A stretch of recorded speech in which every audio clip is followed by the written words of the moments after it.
isso. Ou seja, quem somos nós e como pouco a pouco viemos nos tornando o que somos.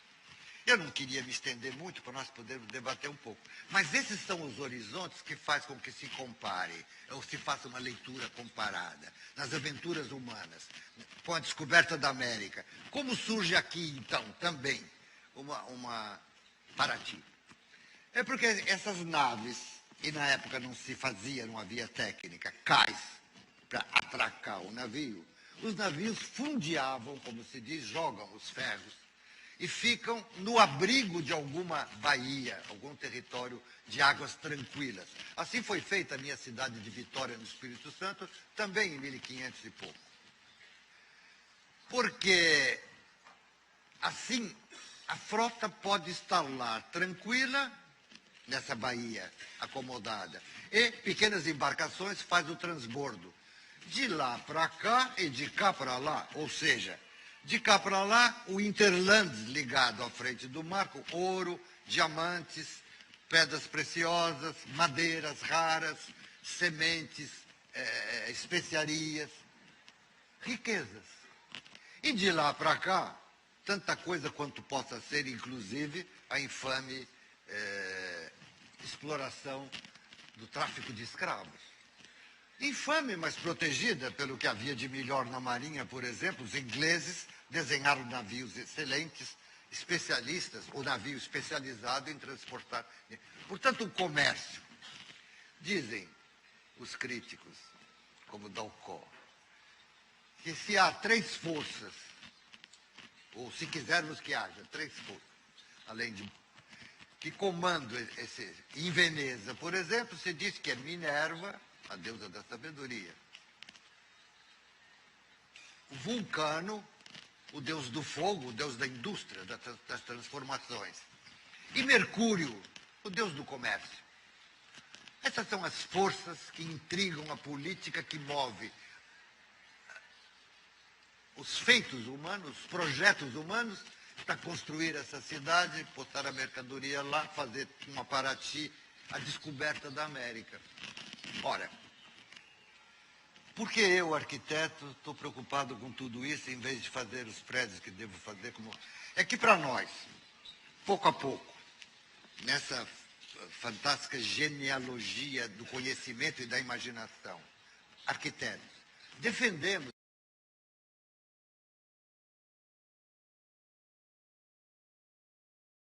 mas no plano do ensino, a questão da presença da Faculdade de Arquitetura no âmbito da universidade, como arquitetura sendo, não quem desfruta uma forma de conhecimento que desfrute das técnicas, mas ela mesmo é solicitante. Uma arquitetura que diz que o projeto é justamente pensar antes do que fazer, nessa transformação da natureza. Essa é a ideia dessa espantosa, não uma comparação, porque as dimensões não são comparáveis, mas no raciocínio humano, essa reflexão entre Paraty e Veneza. E, ao mesmo tempo, uma consideração onde estamos hoje diante da natureza, pensando que, em vez do mistério da época, em que se condenava o cientista à morte porque disse o que era verdade, hoje, ao contrário, elogiamos o saber da ciência, a descoberta dos mistérios do comportamento da matéria do planeta, e, na minha opinião, forma-se uma forma de cultura que na história moveu o mundo, chamado cultura popular, forma-se hoje, quanto, justamente, o que somos no universo, desamparados como a população desse planeta, e que temos que transformar a natureza para continuarmos habitando aqui. A ideia não tem nada de trágico nem dramático, ao contrário. A ideia, em tese, em princípio, essa ideia, diz que assim o planeta poderá ser tão bom para nós como nunca foi antes.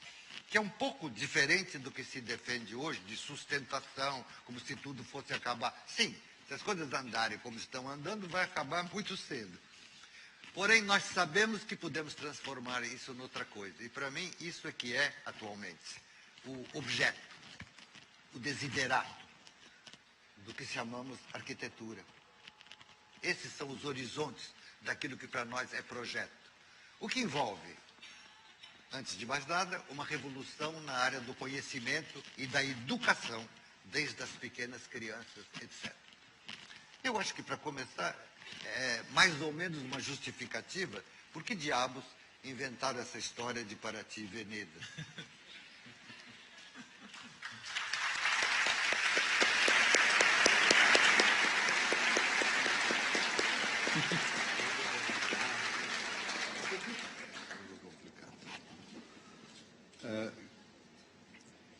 Come si dice in portoghese?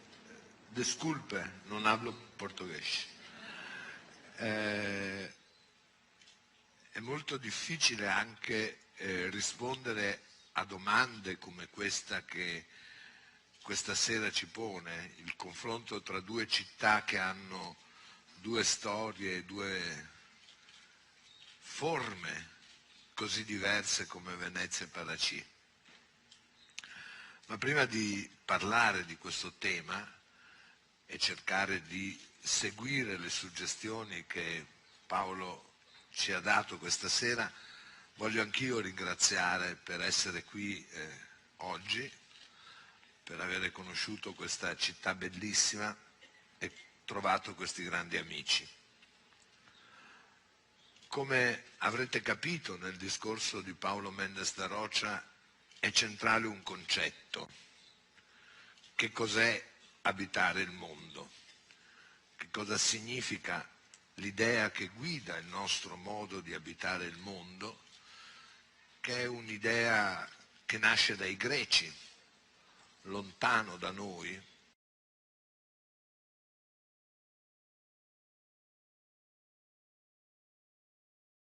que tem um nome, que é o progresso. E é disso que nós falamos brevemente, falando sobre a natureza da cidade onde eu vivo, Veneza. E a impressão que eu tive vindo para cá, antes de fazer isso, eu gostaria de dizer duas palavrinhas, então, sobre o fato de que nós não estamos falando de arquitetura como se faz normalmente. Nós falamos de uma ideia. Falamos de construir o mundo como ele é construído e como ele é feito. Eu devo dizer a todos os presentes aqui que eu não conheço nenhum arquiteto que tenha as habilidades, a inteligência, a capacidade de se expressar e a linguagem tão capaz de induzir a nossa reflexão com base naquilo que a arquitetura produz, como faz Paulo Mendes da Rocha.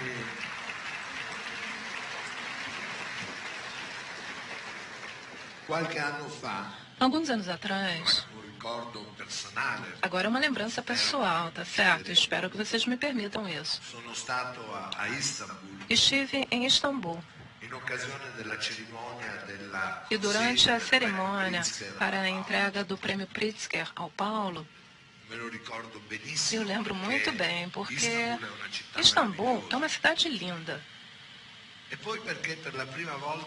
E eu lembro também porque pela primeira vez a minha filha estava usando salto alto no jantar. E é uma passagem na vida, não é? Isso também. Aquele momento em que as filhas usam salto alto. Eu estava vendo ali o primeiro-ministro turco Erdogan e a senhora Erdogan. A esposa dele estava usando o véu. E ao lado estava o Paulo.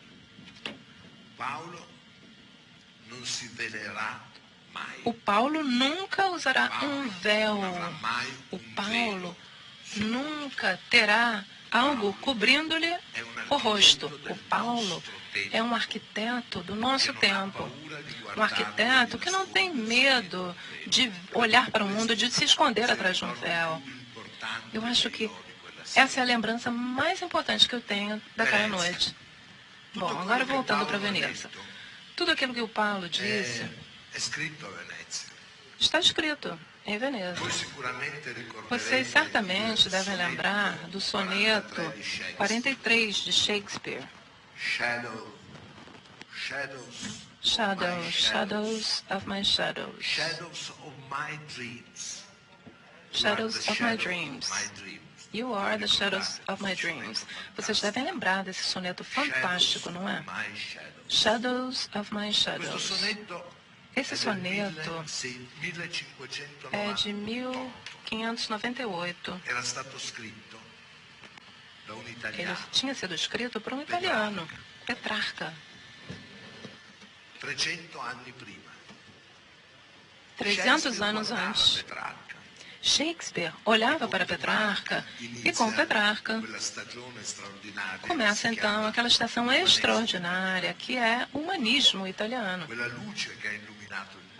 Aquela luz que iluminou o mundo. Num dos trechos mais belos de Petrarca, fala-se de Veneza. E Petrarca diz o seguinte: é o impossível nascido da impossibilidade. O impossível nascido da impossibilidade, eu repito. Essa é Veneza. Uma cidade impossível, nascida num lugar impossível. Porque Veneza é assim. É a demonstração de que apenas transformando continuamente a natureza, só assim a natureza torna-se moradia para os homens. A natureza não transformada, a natureza que não conhece o projeto, essa natureza não consegue sequer falar aos nossos sentimentos. Só quando a natureza se confronta continuamente com a nossa capacidade de transformar, só então a natureza torna-se também beleza. Mas a natureza, por si só, não é bela. A natureza é bela porque ela se confronta, se compara com aquilo que nós fazemos continuamente. Essa é Veneza. É algo impossível construído em cima da impossibilidade. E depois, bom, é claro, Paulo tem toda a razão. Nessa cidade, Mercúrio, Minerva, Marte construíram. E construíram aquilo que nós hoje olhamos e vemos que é feito de diferenças infinitas. O mais terrível no nosso mundo, no mundo dos turistas, do turismo em massa, daqueles que vão para Veneza como se estivessem num sonho. E não veem que Veneza é feita de conflitos.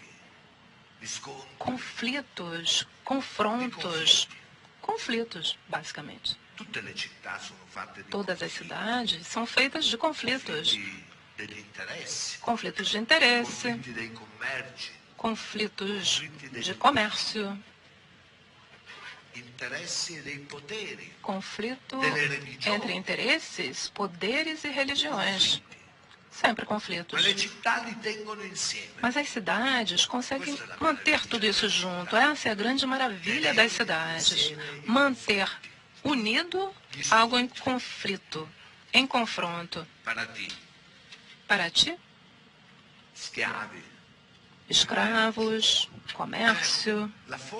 É claro que a forma é perfeitamente racional, é moderna, mas os conflitos são os mesmos. E a cidade os mantém unidos, os torna conviventes. E é isso que nós hoje não enxergamos. É isso que nós não vemos hoje no nosso mundo. Conviver com os conflitos. E não pensar que a civilização, que o progresso destroem os conflitos. Não.